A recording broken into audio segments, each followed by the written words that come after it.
Thanks for the introduction, and thank you everybody for coming tonight. I know you guys are busy and you have lots of things to do with your time, and I really appreciate you coming and listening to me talking.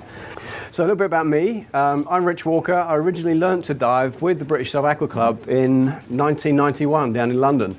So I've been diving a reasonable while, but now my life is taken up with teaching diving full time. So that's my job, and my holidays are now spent doing projects. And Project Tiger is one of those projects.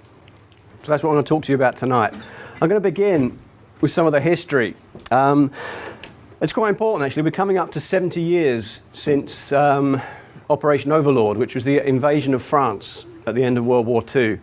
And in order to mount such an impressive, such an ambitious project as invading France, there was lots and lots of practice exercises taking place. And one of those was Exercise Tiger. This was all taking place in April 1944. And on the 27th and 28th of April, Operation Tiger was taking place. And this was basically practicing getting large vessels called LSTs, or landing ships for tanks. It was practicing getting these things onto the beaches. The significant thing about this whole operation is that something like 750 US troops died. These are where the LSTs are sunk now, just to the western side of Portland Bill. These 9 LSTs, which you've seen the size of, were protected by one British destroyer, HMS Azalea. And along comes the German Schnellboots, the German motor torpedo boats. This is one of the first things that we found. Who knows what it is? It's a steering quadrant. Excellent. Yes, it is a steering quadrant. It's the biggest steering quadrant I ever saw. It's about this thick. We find the lifeboat davits. All right, now these are fixed in place, and these are underneath the hull like this. So these haven't been deployed. Now, being a bit of a cave diver, if I see a gap like that underneath something, I'm in it. I'm going in to have a look. All right, which is exactly what I did.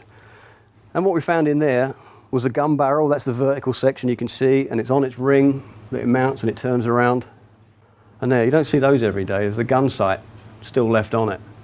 This wreck is 54 meters deep. All right, and traditionally, certainly in the English Channel, people have done those kind of dives on air.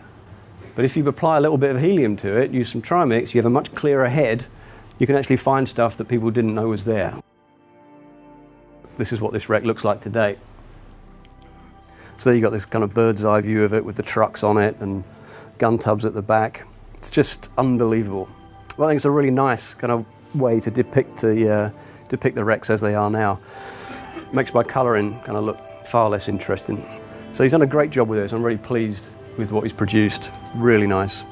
Just wish the wrecks were up the other way, really. That's basically all I'm going to talk about now. If you guys have any questions, I'll be more than happy to take them. Thank you for your attention.